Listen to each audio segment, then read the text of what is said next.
حضرت فاطمہ رضی اللہ تعالیٰ عنہا آپ نے چونکہ ڈائریکٹ نبی پاک علیہ السلام کی گود میں پرورش پائی ہے، جن لوگوں نے حضور علیہ السلام کی بڑی مختصر سی صحبت پائی،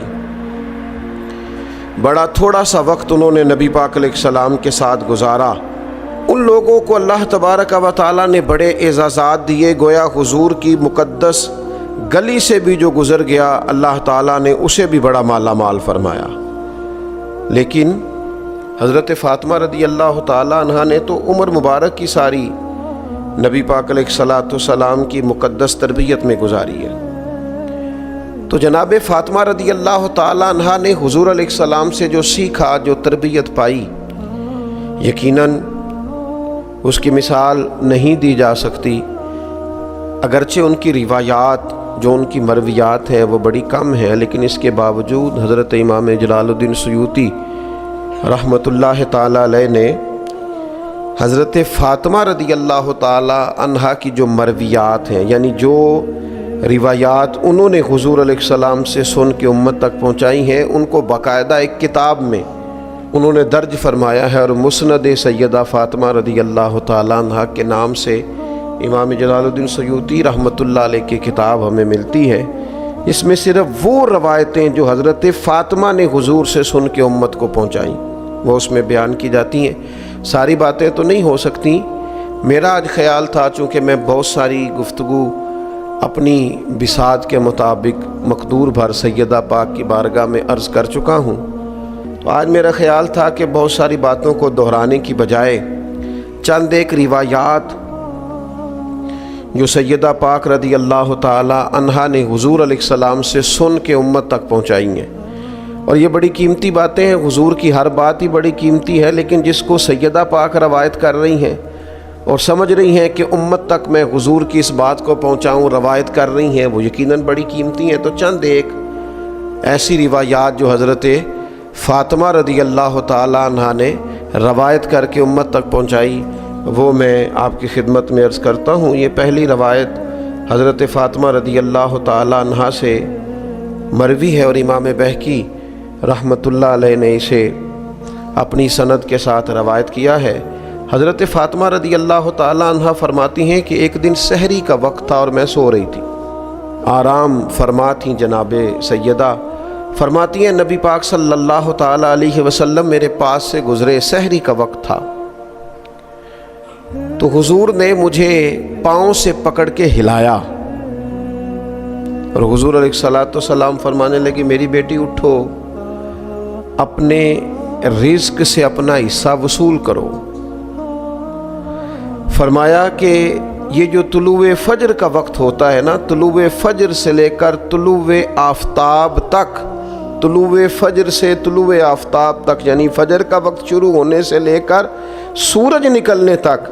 اللہ تعالیٰ اپنے بندوں میں رزق تقسیم فرماتا ہے۔ اگر آپ اس روایت پر غور کریں تو جناب زہرا رضی اللہ تعالیٰ عنہا ہماری توجہ دلاتی ہیں کہ ہمیں سحری میں اٹھنا چاہیے، صرف رمضان میں نہیں، ہر روز اٹھنا چاہیے۔ یہ خاص وقت ہے عبادت کا، اس خاص وقت میں ہمیں اپنے اللہ کے حضور حاضر ہونا چاہیے۔ میرا خیال ہے ان سب لوگوں کو جو بہت زیادہ وقت رات کو بیدار رہتے ہیں اور عین وہ وقت جو سحری میں دوبارہ اٹھنے کا اس وقت سو جاتے ہیں، انہیں اس بات پر غور کرنا چاہیے۔ اور جتنے لوگ رزق کی تنگی کی شکایت کرتے ہیں اور تنگ دستی کا ان کے ساتھ معاملہ رہتا ہے، وہ بھی اس حدیث پر غور کریں کہ جناب فاطمہ رضی اللہ تعالیٰ عنہ فرماتی ہیں مجھ سے نبی پاک علیہ السلام نے سحری کے وقت فرمایا اٹھو، یہ تو وہ وقت ہے جب اللہ اپنے بندوں میں رزق تقسیم فرماتا ہے۔ دوسری بات، اس کو بھی امام طبرانی نے روایت کیا ہے، کامل مومن کون ہوتا ہے؟ اس کی علامات سیدہ پاک رضی اللہ تعالی عنہا نبی کریم صلی اللہ تعالی علیہ وسلم سے روایت کرتی ہیں۔ آج آپ کسی شخص سے بھی کبھی بات کریں گے، وہ سب سے بڑا مسلمان نظر آئے گا، سب سے بڑا مومن نظر آئے گا، اس کی باتوں میں، لب و لہجے میں ایسا محسوس ہوگا کہ جناب تکمیل کیے بیٹھے ہیں اپنی شخصیت کی، اور جناب مکمل جانتے ہیں اپنے آپ کو۔ لیکن یہ دیکھیے جناب فاطمہ رضی اللہ تعالی عنہا کامل مومن کی علامات بیان کرتی ہیں، ارشاد فرماتی ہیں کہ نبی پاک صلی اللہ تعالیٰ علیہ وسلم نے فرمایا وہ شخص کامل مومن نہیں ہو سکتا جس کا پڑوسی اس کے شر سے محفوظ نہ ہو۔ اگر وہ تکلیف دیتا ہے اپنے پڑوسی کو، اذیت پہنچاتا ہے، تو پھر کامل مومن نہیں ہو سکتا۔ اور پھر فرماتی ہیں کہ نبی پاک صلی اللہ تعالیٰ علیہ وسلم نے فرمایا کہ جو بندہ اللہ تعالیٰ پر اور یوم آخرت پر ایمان رکھتا ہے اسے چاہیے اپنے مہمان کی عزت کرے، جو گھر آ گیا ہے اس کا اکرام کرے، یہ اس کے مومن ہونے کی علامت۔ اور پھر ارشاد فرمانے لگی کہ نبی پاک صلی اللہ تعالیٰ علیہ وسلم نے فرمایا جو اللہ تعالیٰ اور آخرت پر ایمان رکھتا ہے کبھی اپنے ہمسائے کو اذیت نہ دے۔ اور پھر فرمایا جو اللہ تعالیٰ اور یوم آخرت پر ایمان رکھتا ہے اسے چاہیے یا تو اچھی بات کرے یا خاموش رہے، اپنے منہ سے ایسے جملے نہ نکالے جو جملے درست نہیں ہیں، جو جملے پاکیزہ نہیں ہیں، عمدہ نہیں ہیں، مومن کی شایان شان نہیں۔ اور پھر ارشاد فرماتی ہیں کہ نبی پاک صلی اللہ تعالیٰ علیہ وسلم نے فرمایا بے شک اللہ تعالیٰ حیادار، بردبار، پاک دامن اور با کردار مومن سے محبت فرماتا ہے۔ اس صفات پیدا ہوں گی تو انسان اللہ تعالیٰ کی محبت کے قابل ہوگا۔ اور پھر فرماتی ہیں بد زبان، بد اخلاق، ضدی اور بھکاری سے ان کو اللہ تعالیٰ پسند نہیں کرتا۔ یہ جو لوگ ہیں یہ اللہ تعالیٰ کے پسندیدہ لوگ نہیں۔ اور فرمایا بے شک حیا ایمان کا حصہ ہے اور ایمان جنت میں لے جاتا ہے، جبکہ بد کلامی، بد خلقی یہ جہنم والا عمل ہے، یہ انسان کو دوزخ کی طرف لے جاتی ہے۔ میرا خیال ہے امام طبرانی کی روایت کرتا اس ایک حدیث پر ہی جو عمل کر لے وہ روحانی طور پر ایک مضبوط مسلمان ہو جائے گا، طاقتور مسلمان ہو جائے گا۔ پھر سیدہ پاک رضی اللہ تعالیٰ عنہ ایک اور مقام پر ارشاد فرماتی ہیں، آپ ارشاد فرماتی ہیں کہ رسول اللہ صلی اللہ تعالیٰ علیہ وسلم نے ارشاد فرمایا، یہ بھی امام بہقی روایت لائے ہیں سیدہ پاک سے، فرماتی ہیں کہ نبی پاک صلی اللہ تعالیٰ علیہ وسلم نے فرمایا، یہ آپ زیادہ توجہ کیجئے گا جو بات عرض کرنے لگا ہوں، میں بڑے احترام کے ساتھ ان لوگوں کی خدمت میں عرض گزار ہوں جن پر اللہ کے انعامات زیادہ ہیں۔ جناب فاطمہ رضی اللہ تعالی عنہا سیدہ پاک ارشاد فرماتی ہیں کہ نبی کریم علیہ الصلاۃ والسلام نے فرمایا میری امت کے شریر لوگ وہ ہیں جنہیں نعمتیں عطا کی گئی ہیں اور وہ کیا کرتے ہیں، وہ انواع و اقسام کے کھانے کھاتے ہیں، رنگ برنگے کپڑے پہنتے ہیں اور بیہودہ گفتگو کرتے ہیں۔ یعنی اسی پہ انہوں نے اپنے آپ کو فوکس کر لیا ہے، کھاؤ پیو پہنو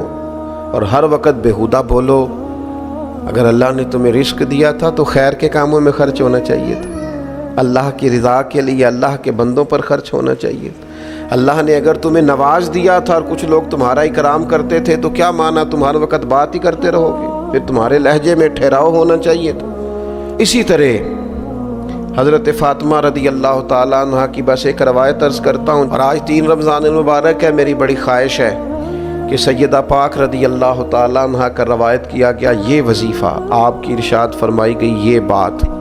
یہ ہم سب کو اپنا لینی چاہیے۔ اور اس کی جو فضیلت انہوں نے بیان کی ہے آپ دیکھیے، اس کو بھی امام بہقی نے روایت کیا ہے۔ سیدہ پاک رضی اللہ تعالیٰ عنہ فرماتی ہیں کہ حضور سید عالم صلی اللہ تعالیٰ علیہ وسلم نے فرمایا جو بندہ سورہ حدید کی تلاوت کرے، سورہ واقعہ کی تلاوت کرے اور سورہ رحمان کی تلاوت کرے تو سیدہ پاک اسے کیا ملے گا؟ تو آپ فرماتی ہیں اس کا ایک نام ڈال لیتے ہیں فرشتے،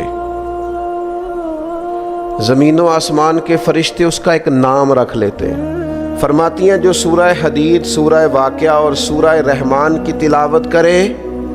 زمین و آسمان کے فرشتے اسے جنتی باشندہ کہہ کے پکارنا شروع کر دیتے ہیں، تو جنتی آدمی ہے۔ اگر اس کی تلاوت کریں، امام بہقی نے اس کو روایت کیا، اس کا نام رکھ لیتے ہیں فرشتے، جنتی جنتی کہہ کے گویا پکارتے ہیں، جنتی۔